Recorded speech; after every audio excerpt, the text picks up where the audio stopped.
Psoriasis అనేది దీర్ఘకాలిక చర్మ వ్యాధి. ఇదో ఆటో ఇమ్యూన్ డిసీజ్, కానీ అంటువ్యాధి మాత్రం కాదు. సోరియాసిస్ వచ్చిన వారిలో చర్మ కణాలు సాధారణం కంటే అతివేగంగా పెరుగుతాయి. అవన్నీ కూడా చర్మంపై పేరుకుపోయి పొలుసుల్లాగా మారతాయి. చర్మంపై ఎర్రగా, తెల్లటి పొరలుగా, పొడిబారిన మచ్చలుగా ఇవి కనిపిస్తాయి. ఎక్కువగా మోకాళ్ళు, మోచేతులు, తలపై ఉన్న చర్మం, వెన్ను ప్రాంతంలోనే ఈ మచ్చలు ఏర్పడుతుంటాయి. దురద, మంట ఉంటాయి. సోరియాసిస్ ఒక్కసారి వస్తే తగ్గుతుందా?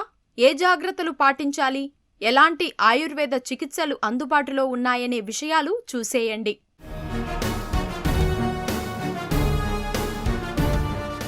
సోరియాసిస్ రావడానికి ప్రధాన కారణం రోగనిరోధక వ్యవస్థలో ఏర్పడే గందరగోళం.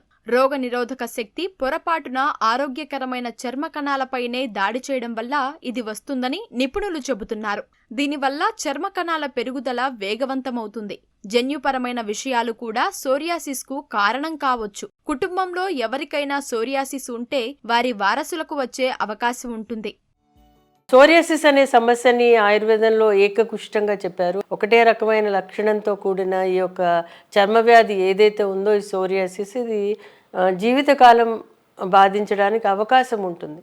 ముఖ్యంగా ఏంటంటే ఈ రోజుల్లో దానికి చాలా రకాలైన ట్రీట్మెంట్స్ ఇచ్చినప్పటికీ కూడా దీనికి ఇతరత్ర సైడ్ ఎఫెక్ట్స్ అనేవి ఉంటాయి. కాబట్టి వీళ్ళు న్యాచురల్గా వచ్చినప్పుడు అంటే పరిస్థితిని బట్టి చికిత్స తీసుకోవడానికి తప్పనిసరి. ఏదైతే విరుద్ధాహారాలు ఏవైతే ఉంటుందో వాటిని మానేయాలి. అంటే బయట దొరికే ఆహార పదార్థాలు లాంటివి మానేయడము, అలాగే మనం తీసుకునే ఇంట్లో తీసుకునే ఆహార పదార్థాలు అంటే శరీరానికి న్యూట్రిషన్ వచ్చే పదార్థాలు ఏవైతే ఉంటాయో వాటిని తీసుకోవడం ద్వారా మనకి చర్మానికి చాలా ఉపయోగపడుతుంది. అయితే ఈ ఆటోఇమ్యూన్ ప్రాబ్లమ్స్కి ఎక్కువ C vitamin, D3, B12, P6, P3 లాంటివి చాలా చాలా ఇంపార్టెంట్.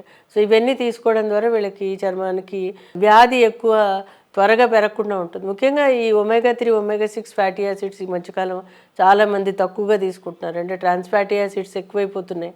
తెలిసి తెలియకుండా మనం ఇంట్లో వాడే ఆహార పదార్థాలు నూనెలో కూడా ఈ యొక్క ట్రాన్స్ ఫ్యాటీ యాసిడ్స్ ఏర్పడుతున్నాయి. ఎందుకంటే ఏదైనా వేడి చేసినప్పుడు టెంపరేచర్కి అది మళ్ళీ ట్రాన్స్ఫార్మ్ అయిపోతూ ఉంటుంది. అందులో యాడ్ చేసే నూనెల్లో కూడా మనం ఇంట్లో ప్రాసెస్ చేసినవి తయారు చేసినవి అంటే కొంతమంది ఫ్రెష్గా పట్టించుకుని వాడుతున్నారు. అవి వాడడం చాలా మంచిది. నూనెలో ముఖ్యంగా నువ్వుల నూనె చాలా మంచిది. అలాగే గ్రౌండ్నట్ ఆయిల్, కోకోనట్ ఆయిల్. కానీ చాలామంది కోకోనట్ ఆయిల్ వాడుతున్నారు. అది చాలా మటుకు ఆయుర్వేదంలో ఎక్కడ చెప్పలేదు కోకోనట్ ఆయిల్ వాడాలని. కాకపోతే ఎక్స్టర్నల్గా వాడుకోవచ్చు. నువ్వుల నూనెని అలాగే పల్లి నూనెని మనం వాడుకోవచ్చు. సన్ఫ్లవర్ ఆయిల్, సాఫ్లవర్ ఆయిల్ ఇవన్నీ కూడా కొంచెంగా వాడుకోవాలి. ఎందుకంటే ఎకనామికల్ కండిషన్స్ కూడా ఉంటాయి. ఏ నూనె వాడాలి, ఎంత వాడాలి అనేది కూడా భయం ఉంటుంది వాళ్ళకి. కాబట్టి నువ్వుల నూనె, పల్లి నూనె చాలా మంచిది. ఆకుకూరలు, కూరగాయలు అనేది బాగా తీసుకోవాలి. కూడా అరగని పదార్థాలు తీసుకోకూడదు. అలాగే వాళ్ళకి ఎవ్రీడే వాళ్ళకి ఫ్రీగా మోషన్ అయ్యేటట్టు చూసుకోవాలి. అంటే కాన్స్టిపేషన్ కూడా ఉండకూడదు వాళ్ళకి. ఉంటే కూడా ఇది ఫ్లేరింగ్ అవుతుంది. ముఖ్యంగా వింటర్ సీజన్లో ఇది చాలా అధికం అవుతూ ఉంటుంది. తెలిసి తెలియక చలిలో తిరిగినప్పుడు అది ఇరిటేషన్ వస్తుంది. ఆల్రెడీ బాడీలో ఆ సిస్టమ్ అడాప్ట్ అయి ఉంటుంది కాబట్టి అది రావడానికి అవకాశం ఉంటుంది. కాబట్టి ఈ యొక్క పద్ధతిలో మనం చేస్తే కనుక సరిపోతుంది. చలికాలంలో సోరియాసిస్ ఉన్నవారు మరింత జాగ్రత్తగా ఉండాలి. ఈ కాలంలో గాలి పొడిగా ఉంటుంది. దీనివల్ల చర్మం మరింత పొడిబారిపోతుంది. సూర్యకాంతి కూడా తక్కువగా ఉంటుంది. కాబట్టి సోరియాసిస్ తీవ్రత పెరుగుతుంది. ఈ వ్యాధి ఉన్నవారు చలికాలంలో వేడి నీటితో ఎక్కువగా స్నానం చేయకూడదు. ఒత్తిడికి గురవకూడదు. చర్మానికి రాసుకునే క్రీములను జాగ్రత్తగా ఎంపిక చేసుకోవాలి. గాఢత అధికంగా ఉండే సబ్బులను వాడకూడదు. ఆ చిట్కాల విషయానికి వచ్చేసరికి ఆయుర్వేదంలో కానుగ నూనె, వేప నూనె, ఆముదం నూనె, కొబ్బరి నూనె ఈ 4 నూనెలు సరిపోతాయి చాలా మటుకు తగ్గించడానికి.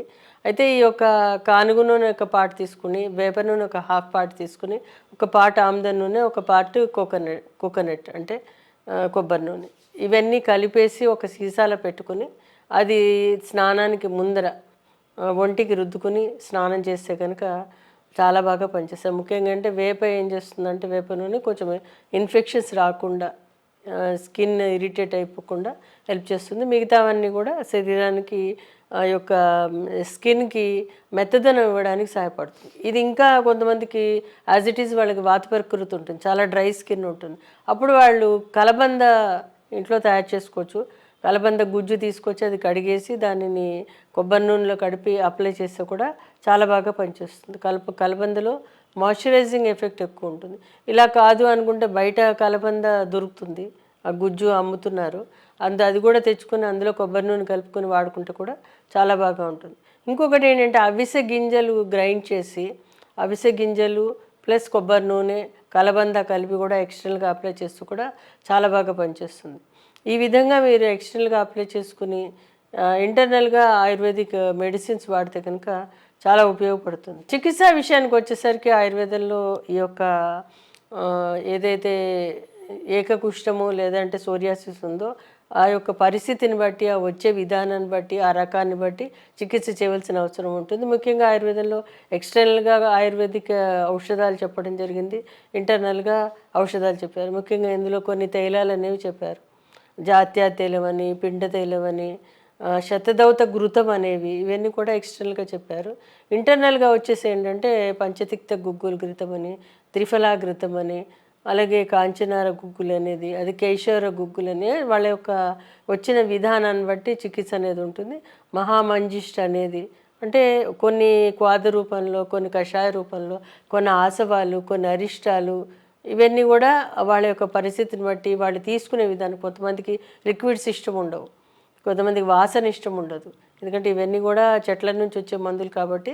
వాళ్ళ యొక్క చిన్నపిల్లలు ఉంటారు, వాళ్ళకి ఏ విధంగా ఇవ్వాలి, ఇవన్నీ కూడా ఉంటాయి కాబట్టి ఆ యొక్క మానసిక పరిస్థితిని బట్టి, వాళ్ళు తీసుకునే విధానాన్ని బట్టి, వాళ్ళ లైఫ్ స్టైల్ని బట్టి మందులు ఇవ్వాల్సిన అవసరం ఉంటుంది.